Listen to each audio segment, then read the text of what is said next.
People का एक पत्ता 52,000 ब्राह्मण की साक्षी कराता है महाराज, बहुत ध्यान देना। अच्छा एक बात बताइए कि कई लोग कहते हैं कि कई तुम जहां जहां जाते हो ना, ऐसे वो जिनके शरीर में ऐसे ऐसे लोग घूमते हैं और घूमने के बाद कहते हैं कि तेरी कुल देवी तुझसे रूठ गई, कहते हैं ना, तेरे से तेरा ये देवता रूठ गया, वो देवता रूठ गया, परमात्मा रूठ गए। तो आप कैसे पहचानोगे कि भगवान आपसे रूठ गया? आप कैसे जान सकते हो कि भगवान आपसे रूठ गया? हमने देवी जी को धोख नहीं लगाई तो देवी जी नाराज हो गई, हमने पिताजी को धोख नहीं लगाई तो पिताजी नाराज हो गए, हमने वो देवता के ये नहीं करा तो वो नाराज हो गए। आपको कैसे मालूम पड़ेगा कि देवता नाराज होते हैं? देवता नाराज होते हैं, याद रखना, संसार में देवता अगर नाराज होते हैं तो कभी किसी का अहित नहीं करते। बहुत ध्यान देना इस बात पर, कभी अहित नहीं करेंगे देवता अगर नाराज होंगे। देवता नाराज होते हैं तो किसी का भोजन पानी बंद नहीं कर देते। देवता नाराज होते हैं तो किसी का खाना पीना बंद नहीं करवा देते। देवता अगर नाराज हुए हैं और आपको मालूम करना है कि देवता मुझसे नाराज हैं, तो कैसे मालूम करोगे? तो केवल एक काम करिएगा, अगर देवता नाराज होते हैं तो सबसे पहले आपकी पूजन पाठ छुड़वा देते हैं। क्या छुड़वाएंगे? रोज मंदिर जाती है, रोज माला उठाकर जाप करती है, रोज गीता जी का पाठ करती है, रोज दिया लगाने जाती है। 4 दिन 5 दिन 6 दिन 10 दिन अगर आप दिया लगाने नहीं गए, मंदिर नहीं गए, पूजन नहीं करी, तो समझ लेना कि देवता मुझसे नाराज हैं, इसलिए मेरा मुंह नहीं देखना, मुझसे नाराज। लक्ष्मी नहीं आ रही घर में, देवता नाराज है? नहीं नहीं नहीं, लक्ष्मी नहीं आ रही उसके लिए देवता नाराज नहीं है। लक्ष्मी नहीं आ रही उसके कारण तुम्हारा अहंकार है। भगवान ने जब दिया था उसको सत्कर्म में नहीं लगाया था। एक बात इससे पहले वाली कथा में कही थी, शरीर चले और तुम्हारे याद है तुम लोगों को? बस उतना याद कर लो, बहुत इतनी बात तुम लोग याद कर लोगे ना, तो आने वाले समय में 2-1 साल में तो तुम या हम, बस इतनी याद कर लो, बस हर कथा में से इतनी निकाल लोगे ना, तो थोड़ा तो यहाँ समझ में तो आए, लगे तो सही कि कथा अंदर गई। तो एक बार पहले कथा में, इससे पिछले वाली में की थी, 7 से पहले वाले में, कि तुम्हारे घर में चले और तुम्हारा शरीर चले, तब तक सारा दान पुण्य भजन तीरथ सब कर लो। और क्योंकि तुम्हारी घर में चलेगी तभी तुम दान कर सकोगे, सत्कर्म कर सकोगे, भजन कर सकोगे, शरीर सही होगा तो तीरथ कर सकोगे। अब शरीर ही साथ नहीं दे और घर में तुम्हारी नहीं चले तो कोई तीरथ होए कि दान होए? कैसे भजन? कुछ नहीं करना, पीपल का एक पत्ता, उस पत्ते पर थोड़ा सा चावल, पूर्णिमा की रात्रि को अपने हाथ में लेकर, अपने नयनों से लगाकर, शरीर पर से स्वयं उतार कर उसको दरवाजे के पास रख दीजिए। पूर्णिमा की रात्रि को पूर्ण होने पर उस चावल को दूसरे दिन सूंघ कर बहते हुए पानी में डाल दीजिए। महाराज कितने भी रोग से ग्रसित हो गए, पीपल का एक पत्ता 52,000 ब्राह्मण की साक्षी कराता है महाराज, बहुत ध्यान देना। पीपल के वृक्ष में स्वयं नारायण का, मेरे कृष्ण का वास है। स्वयं भगवान गीता के अंतर्गत कहते हैं कि मैं पीपल का वृक्ष हूं, नारायण। 52,000 ब्राह्मणों का वासा एक पीपल के पत्ते में होता है। और आपको पहले भी कथा में कहा, बेटी गाय ब्राह्मण बहन ये सब काल का हरण करने वाले हो। रो शिव का स्मरण करो। कई माताएं कहती हैं, गुरुदेव हमारे यहाँ पर शंकर भगवान का शिवलिंग नहीं है, तो क्या हम बाजार से ले आए? और हमारे यहाँ पर शिवलिंग है तो वो बड़ा है, तो क्या हम उसको पीपल के पेड़ के नीचे छोड़ आए? शिवलिंग है तो पूजन करो, नहीं है तो भगवान का जब स्नान कराओ, ठाकुर जी का कराओ, देवी जी का कराओ, जो तुम्हारे घर में भगवान है उनका जब पूजन कराओ, तो पूजन कराने के बाद में जब उनका स्नान कराओ, स्नान कराते समय थोड़ा सा भाव यही प्रकट कर लेना कि हम शंकर विश्वनाथ को, महाकाल राजा को, सोमनाथ को, मल्लिकार्जुन को, भीमाशंकर को, त्र्यंबकनाथ को हम जल चढ़ाएं। है तो ठीक है, नहीं है तो देवताओं को बढ़ाने की जरूरत नहीं है। कारण क्या है? तुम तो कर लोगी सेवा, तुमसे तो सज जाएगी, पर आने वाली पीढ़ी करेगी। घर में सेवा उतनी ही करना, उतनी ही रखना जितनी तुमसे बन रही हो। तुम्हारे जाने के बाद घर के बहू बेटा भगवान को डलिया में भर के वृंदावन छोड़िया, ऐसा काम मत करो। जितनी बने उतनी छोटे रूप में सेवा करोगे तो पीढ़ी दर पीढ़ी चलती रहेगी। ज्यादा सेवा को बढ़ा दिया, श्री सुना नहीं, नमस्तु नहा के आओ, श्री शिवा, कपड़े बदल के आओ, नमस्ते, ये कर आओ, जाओ जरा। जितना तुम पूजन को, सेवा को, भजन को, कीर्तन को जितना हवा बनाओगे, जितना डराओगे लोगों को, वो उतने डरेंगे, उतने डरेंगे। सेवा को, भजन को, पूजन को कभी डराने का केंद्र मत बनाओ। ये तो भगवान की मस्ती का आनंद सुख है। लोटा भर के पानी भी अगर चढ़ा रहे हो, शंकर जी के मंदिर में जाकर जल चढ़ा रहे हो, थोड़ी गलती हो गई, भगवान से कह देना तुम ही ने सिखाया है, हो गई तो हो गई, आप ही ने तो सिखाया, नहीं जानते थे। अब धीरे धीरे धीरे धीरे लोगों को शिव महापुराण सुनते सुनते मालूम पड़ रहा है कि शंकर की कैसे पूजन करना चाहिए, बेलपत्री कैसे चढ़ाना चाहिए, जल कैसे चढ़ाना चाहिए, धतूरा कैसे चढ़ाना चाहिए, चंदन कैसे चढ़ाना चाहिए, काली तिल कैसे चढ़ाना चाहिए। ये लोगों को ध्यान में अब आ रहा है धीरे धीरे। पहले नहीं मालूम था तो हो गई, गलती हो गई, स्वीकार, हमने गलती कर। शिव पुराण कह रही है, भगवान शंकर की कथा कर रही है, चंद्रदेव ने भगवान शंकर की आराधना करी, बालू रेत का शिवलिंग का निर्माण करा है महाराज जी।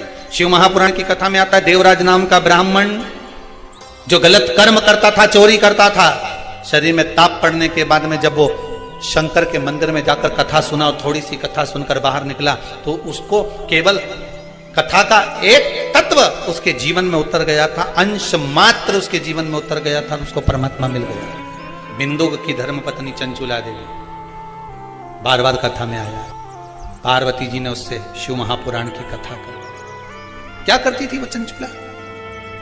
काशी में जाकर उसने करा क्या था? पति के जाने के बाद बिंदु जो पानी में डूबकर मर गया, प्रेत योनि में चला गया। पहले भी कथा में कहा, पानी में डूबकर मरा हुआ व्यक्ति, सर्प के डसे से मरा हुआ व्यक्ति और स्त्री के हाथ से या स्त्री के चक्कर में मरा हुआ व्यक्ति ना तो देव योनि में जाता है, ना तो बैकुंठ जाता है, ना नरक जाता है। वो तो बीच का प्रेत बनकर भटकता रहता है, उसकी गति नहीं होती, उसका मोक्ष नहीं होता। चंचुला देवी को लगा था मेरे पति को मोक्ष, तो उसने करा क्या था ऐसा कि वो काशी पहुंच गई, काशी गई, ऐसा क्या नमस्तुभ्याम। चंचुला देवी तो दिन रात फैशन में लगी रहती थी। कभी पति ने अगर धन लाकर दिया तो ज्यादा से ज्यादा पैसा वो खाने पीने में उजाड़ देती थी। कभी नहीं उसने दान करा, कभी नहीं धर्म करा, कभी पुण्य नहीं करा, कभी सत्कर्म नहीं करा, कभी कहीं सत्संग में नहीं गई, कथा में नहीं गई, कभी भजन में नहीं पहुंची। फिर उसने करा क्या? बचपन में किया गया कर्म व्यक्ति को कब प्राप्त होता है, ये चंचुला देवी की कथा। चंचुला देवी की कथा करें। चंचुला देवी की मां भोजन का जब निर्माण करती थी, ध्यान दीजिएगा जरा, बहुत सुंदर संवाद है। शायद आप भी अपने बच्चों को इस चीज के लिए डांटते हो, शायद बचपन का किया हुआ पुण्य चंचुला देवी के कहां काम आया वो देखिए। पुण्य नहीं करा था चंचुला देवी ने, वहां तो खेल करा था। किस जगह पर काम? चंचुला देवी 6 वर्ष की कन्या, बिंदुक ब्राह्मण है, चंचुला देवी भी ब्राह्मणी थी, ब्राह्मण के घर में जन्म लिया है चंचुला देवी। मां जब चंचुला को पास में बिठा लेती थी भोजन कराते समय, तो आटे की लोई आटा जो उसना हुआ रहता उसको तोड़ लेती थी चंचुला।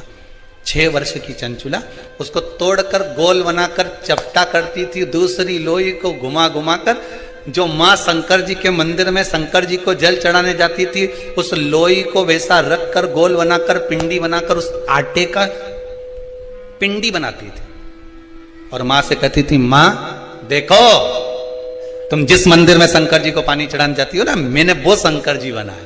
ये 6 साल की चंचुला, ये बच्चे आपके भी करते होंगे। जब माँ पापड़ बेलती, माँ जब पापड़ बनाती है ना, तो छोटी छोटी लोई बच्चे छोटे छोटे से हम भी बनाएंगे। और वो छोटा सा बच्चा लोई लेकर बैठ गया, घुमा रहा है, चिड़िया बना रहा है, तोड़ रहा है, फोड़ रहा है। चंचुला देवी ने भी ये करा। कई लोगों ने पूछा, गुरुदेव चंचुला का पति इतना पापी था, बेकार कर्म करता था, चंचुला कभी भजन नहीं करी, दान नहीं करी, पुण्य नहीं करी, सत्कर्म नहीं करी, कभी उसने अच्छा काम नहीं करा। नमस्तुभ्यम श्री शिवाय नमस्तुभ्यम। पूरे स्वरूप के फोटो आप घर में लगाइए, पर अर्धनारीश्वर स्वरूप का फोटो कभी घर में नहीं लगता। कौन सा फोटो? जम के बोलिए जरा, अर्धनारीश्वर। भगवान शंकर का अर्धनारीश्वर स्वरूप का फोटो घर में कभी नहीं लगेगा, कभी नहीं लगाएगा। मंदिर में आप लगा सकते हो पर घर में नहीं। भगवान शंकर के अर्धनारीश्वर स्वरूप का दर्शन कर ब्रह्मा जी भ्रांति में पड़ गए। तब भगवान शंकर ने कहा ब्रह्मदेव अब सृष्टि की रचना करो। ब्रह्मा जी ने अपनी जंघा से मनु और शत्रुपा को प्रकट करा और उसके द्वारा जो सृष्टि की रचना करी, उत्तानवाद, प्रियवत, कन्या, देवहूति, प्रसूति, आकुति, इनके चरित्र आ गए महाराज। और इनके चरित्र में सर्व सुंदर चरित्र जो आया प्रसूति का आया। प्रसूति दक्ष प्रजापति के साथ में भी आई महाराज। दक्ष प्रजापति के साथ में प्रसूति का विवाह हो गया। माता प्रसूति के गर्भ से 60 कन्याओं ने जन्म लिया। कितनी? 60 बेटों ने जन्म लिया। बेटों को संत बना दिया देवऋषि नारद। दक्ष प्रजापति क्रोध में आकर श्राप दे दिया, नारद मैं तुम्हें श्राप देता हूं, तुम एक जगह पर नहीं टिक पाओगे। अब भगवान श्री शिवाय नमस्तुभ्यं, श्री शिवाय नमस्तुभ्यं। माता देवी की मां कृपा कर, मेरे घर में एक बेटी का और जन्म हो जाए, ऐसी कृपा कर दीजिए। मेरे घर में एक बेटी और हो जाए। स्वयं जगत जननी जगदम्बा बोली तेरे घर में 60 लड़कियों का जन्म हो गया और तू लड़की मांग रहा है। आज का व्यक्ति होता तो बेटी के जन्म के बाद में तो क्या मांगता? अरे बोलो तो बेटा। शिव महापुराण की कथा कहती है बेटा एक कुल को तारता है और बेटी 2 कुल को। पर शास्त्र की रीति है बेटा जन्म लेता है तो खूब नगाड़े बजते हैं, ढोल बजते हैं, और बेटी जन्म लेती है तो मां पलंग पर रोती है और सास चूल्हा के पास रोती है।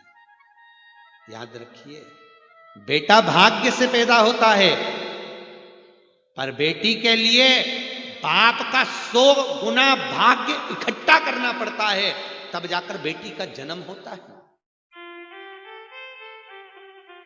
और याद रखिए बेटा एक बार अपने माँ बाप को दुखी देख सकता है, पर बेटी कभी अपने माँ बाप को दुखी नहीं देख सकती। बेटी नहीं देख सकती। दुनिया के लोग कहते हैं बेटी की विदाई में सबसे ज्यादा मां रोती है, पर शिव महापुराण की कथा कहती है बेटी की विदाई में जितना बाप रोता है उतना मां नहीं रोती, क्योंकि बेटा मां को प्रिय होता है और बेटी बाप को प्रिय होती है, क्योंकि बेटी के बिना बाप अधूरा है, अधूरा। 2 मित्र मिल गए बहुत दिनों के बाद। उसने पूछा श्री शिवाय नमस्तुभ्यं, श्री शिवाय नमस्तुभ्यं। बच्चे हो गए हो? मेरे तो भगवान की कृपा से 2 लड़के। लड़के? अरे वाह। और तेरे? मेरी 2 बेटी है, एक ये तनु एक मन, दोनों हाथ पकड़ा। ये बड़ी है ये छोटी है। अच्छा। उसने कहा अच्छा हुआ भैया भगवान ने मेरे को लड़की नहीं दी, मेरे को लड़का दिया, भगवान ने बड़ी कृपा करी। कहाँ लड़कियों के चक्कर में पढ़ो, स्कूल छोड़ो, कॉलेज छोड़ो, ध्यान रखो कहाँ जा रही कहाँ आ रही बज रही हो। और शंकर के मंदिर में जाकर उस जल को जो छाना हुआ जल रहे उससे अभिषेक कर दो, जैसे गन्ने के रस से करते हो, मौसम्बी के। श्री शिवाय नमस्तुभ्यं, श्री शिवाय नमस्तुभ्यं।